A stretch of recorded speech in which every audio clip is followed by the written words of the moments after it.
रुके ना कदम। सर, मैंने आपकी पुस्तक इस squaring the circle 7 step to Indian renaissance पढ़ी। 7 स्टेप टू इंडियन रेनेसांस पढ़ी।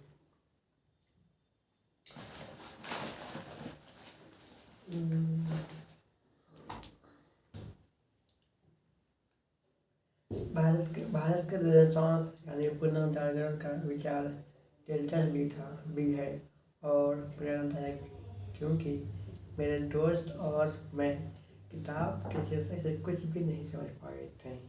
इसलिए हमने अपने शिक्षकों से पूछा। गणित के टीचर ने कहा कि वृत्त का वर्ग बनाने के लिए वर्ग की भुजा की लंबाई के लिए पाई का वर्गमूल निकालना होगा, क्योंकि त्रिज्या वाले वृत्त का क्षेत्रफल पाई स्क्वायर है। इसलिए वृत्त के क्षेत्रफल के बराबर के वर्ग की भुजा की लंबाई होगी r√पाई, और यह संख्या बन नहीं सकती क्योंकि पाई कोई सही संख्या नहीं है। निश्चित रूप से ऐसी कोई परिमेय संख्या नहीं है जिससे पाई का मान निकाला जा सके। यूक्लिडियन समष्टि में √पाई की रचना करना असंभव है। अंग्रेजी के टीचर ने कहा कि स्क्वायर द सर्कल एक मुहावरा है जिसका मतलब है किसी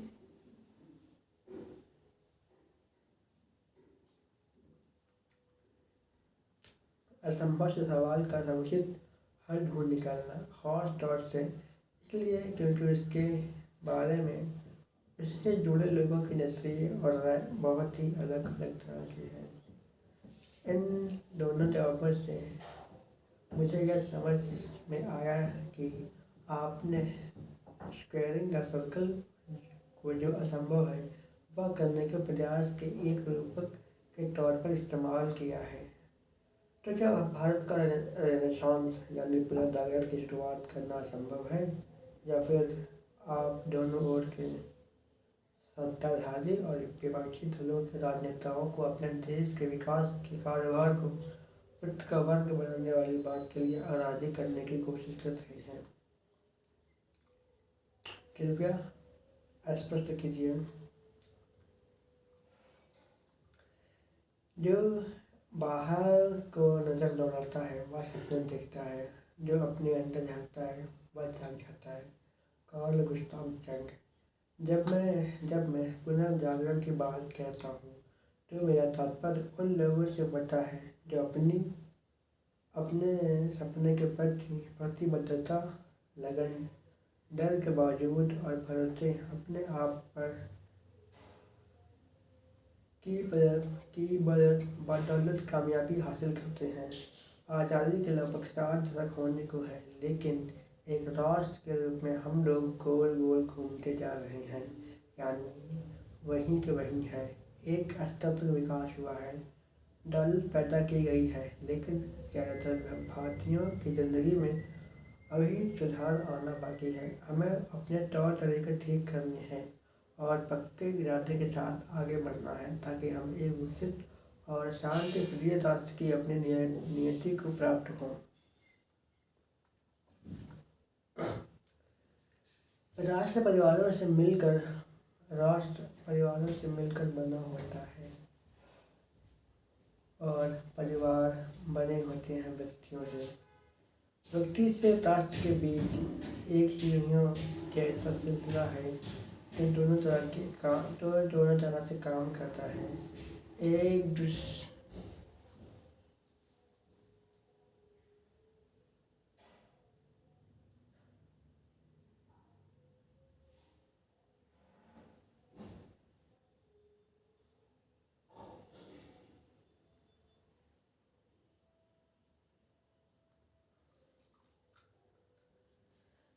विश्ववक्र के रूप में और चक्र के रूप में भी एक जटिल श्रृंखला है।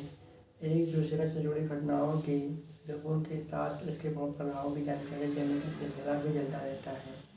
ये चक्र अपने गति की दिशा में तब तक चलते रहते हैं जब तक कि कोई बाहरी कारक इनमें दखल लेकर इस चक्र को तोड़ नहीं देता। वर्तमान में हम जिस दुष्ट वक्र में फंसे हैं, उन चक्करों को रोकने के लिए क्या करना होगा, कौन इस चक्र को तोड़ेगा। इस पुस्तक में इन दोनों सवालों के जवाब पाने की कोशिश की गई है।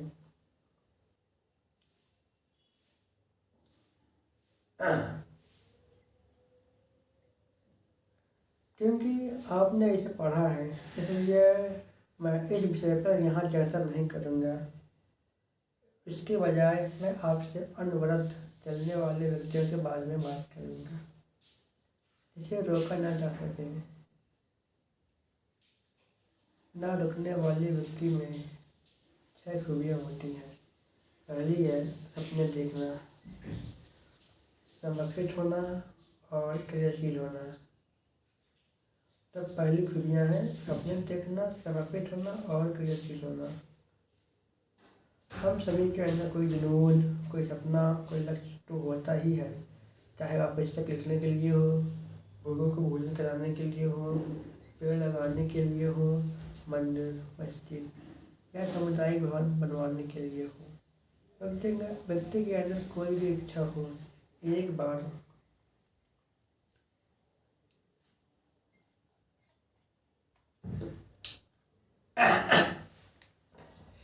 बार हम उसके प्रति खुद को समर्पित कर देते हैं, तो अब तक विचार के रूप में भी वह रही बात मन में ही कर्म का रूप ले लेती है। इसी पल हमें एक लक्ष्य और एक दिशा मिल जाती है। फिर हम अपना जीवन परिस्थितियों के इशारे पर नहीं चलने देते, बल्कि पतवार पर अपनी पकड़ मजबूत करके अपने जीवन की नौका का रूप मनचाहे मंजिल की ओर कर आगे बढ़ने लगते हैं।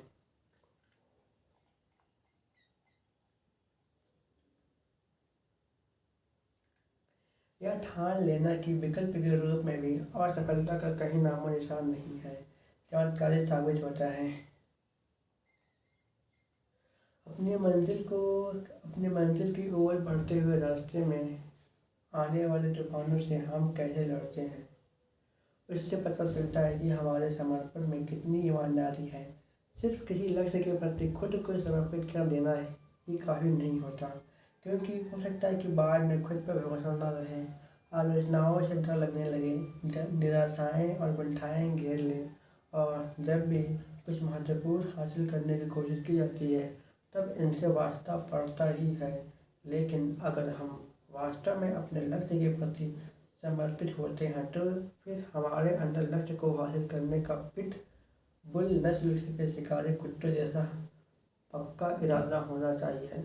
पिटबुल नस्ल के शिकारी कुत्तों जैसा पक्का इरादा होना चाहिए, लेकिन दूसरी किसी भी चीज़ के मुकाबले अपने लक्ष्य को वरीयता देते हुए उसके प्रति समर्पित होना वास्तव में अपने लक्ष्य को वरीयता देते हुए उसके प्रति समर्पित होना वास्तव में सफलता की कुंजी है, और उसके लिए कुर्बानियाँ देने के लिए भी तैयार रहना चाहिए। कुर्बानियाँ देने के लिए भी तैयार रहना चाहिए। दूसरी खूबी अपने आप पर भरोसा। अगर आपको सचमुच लगता है कि आप कुछ कर सकते हैं, तब तो आप वाकई में उसे अंजाम तक पहुंचा सकते हैं। लेकिन अगर आपको किसी काम के लिए लगता है कि आप नहीं कर सकते, तो सचमुच आप उसे नहीं कर सकेंगे। हेनरी फोर्ड ने सच ही कहा था, अगर आपको लगता है कि आप कोई काम कर सकते हैं तो भी और अगर आपको किसी काम के लिए लगता है कि आप वह नहीं कर सकते, तो भी आप सही हैं। अपने आप पर विश्वास और जिस काम के लिए खुद को समर्पित किया है उसके प्रति विश्वास, इसमें कोई शक नहीं है कि इन दोनों बातों से आप अपने लक्ष्य तक पहुंचने की संभावना बढ़ जाती है।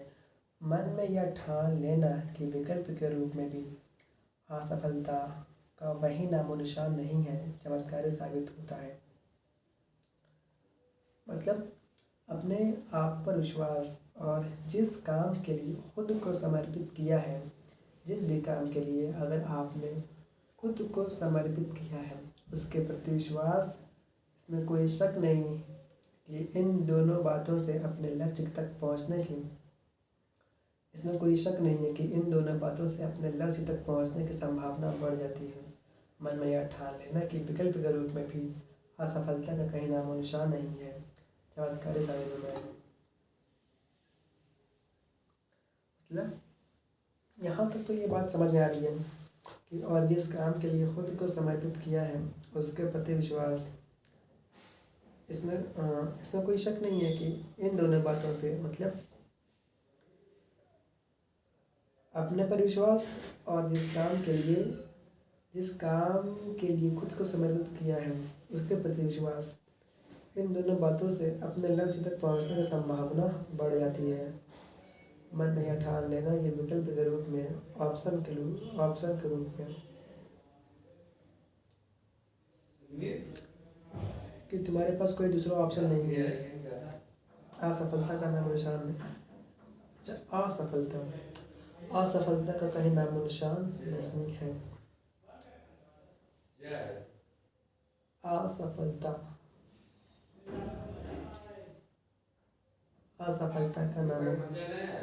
कहीं नामो निशान नहीं है। मतलब कोई ऑप्शन कि वहाँ पे भी असफलता ज्ञान उसका कोई नामो निशान नहीं है। चमत्कारी साबित होता है। तीसरी खूबी है आस्था। हम जो भी कुछ करते हैं उसका आखिरकार अंजाम क्या होगा, उस पर ध्यान लगाने में आस्था हमारी मदद करती है। उस पर ध्यान लगाने में, कंसंट्रेट करने में, फोकस करने में आस्था हमारी मदद करती है। आस्था का अर्थ है कि कोई सबूत न होने पर भी मन ही मन हमारा इस बात पर विश्वास बना रहता है कि आखिरकार सब कुछ ठीक हो जाएगा। दिल की गहराई में यह विश्वास बना रहता कि अगर हम अपने लक्ष्य पर नज़रें टिकाए रखकर लगातार उसे संभव बनाने के लिए अपने काम में जुटे रहें तो हम जैसा चाहते हैं वैसा नतीजा हमें ज़रूर मिलेगा। यही आस्था है।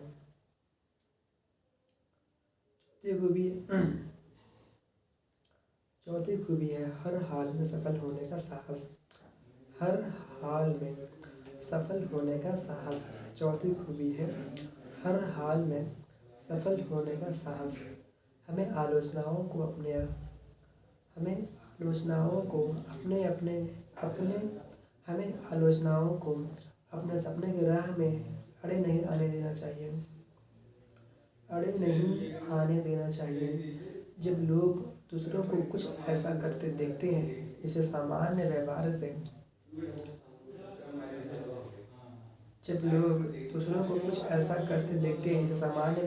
अलग माना जाता है तो वह रूखेपन से पेश आ सकते हैं।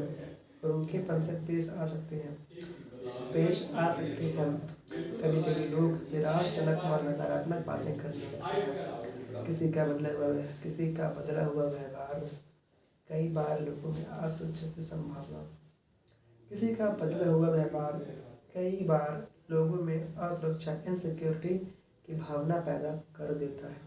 लेकिन अगर यह सब हमारे संकल्पों की राह में अड़चन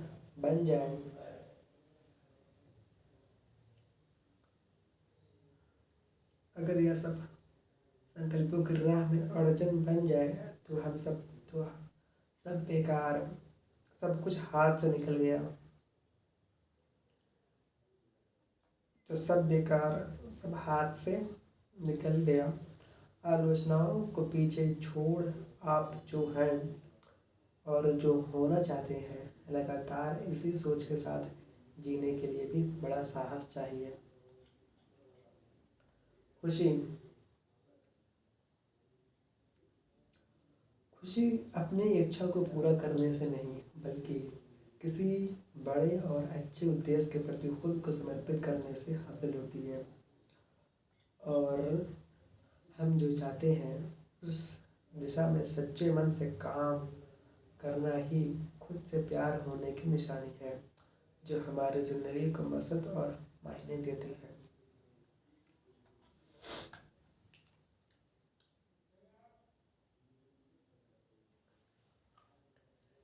पाँचवीं खूबी है अपने काम में जुटे रहकर रास्ते में आने वाले अड़चनों से डटकर मुकाबला करना। मैं अब्राहम लिंकन के जीवन से बहुत प्रभावित हूँ। वह कई बार नाकाम रहे और उनके विरोधियों ने ही नहीं, उनके मित्रों और यहाँ तक कि परिवार के सदस्यों ने भी उनकी जमकर आलोचना की।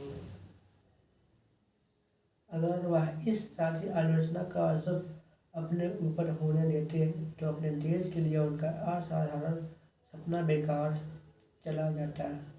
आज संयुक्त राज्य अमेरिका जो भी कुछ है उसमें बहुत बड़ा हाथ लिंकन की सोच का भी है। बिना डिगे जुटे रहने की बदौलत थी वह आलोचना, असफलता, डर और अपने आप पर शक के बावजूद आगे बढ़ते रहे। यही है डटे रहने की ताकत। अपने सपने के प्रति समर्पित रहने के लिए हमारे अंदर एक आत्मिक बल और अनुभवी ताकत होनी चाहिए।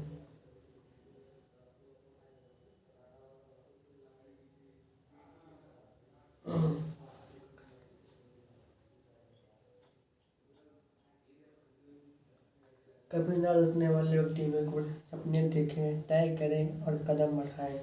आत्मविश्वास जगाएं, हौसला रखें। जब तक कामयाबी ना मिले साहस बनाए रखें। जुटे रहकर अड़चनों को दूर करें।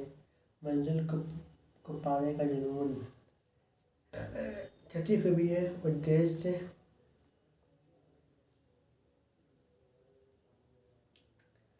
उद्देश्य परक और धन का पक्का होना।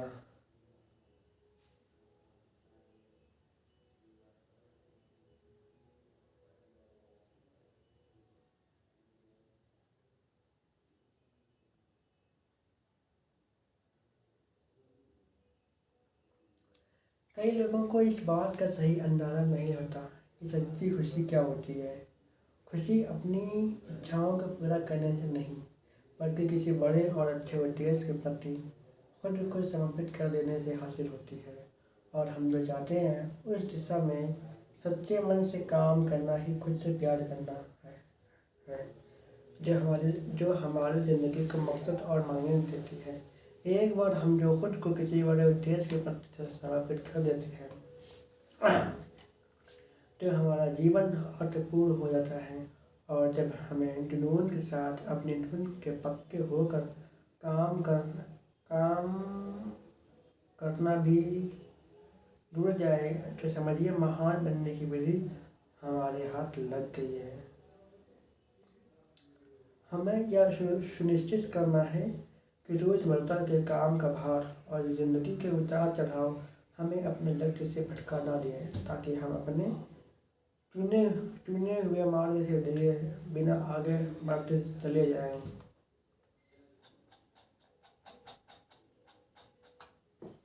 इंशाअल्लाह। भाई बहुत ही अच्छी किताब है, बहुत ही मस्त किताब है।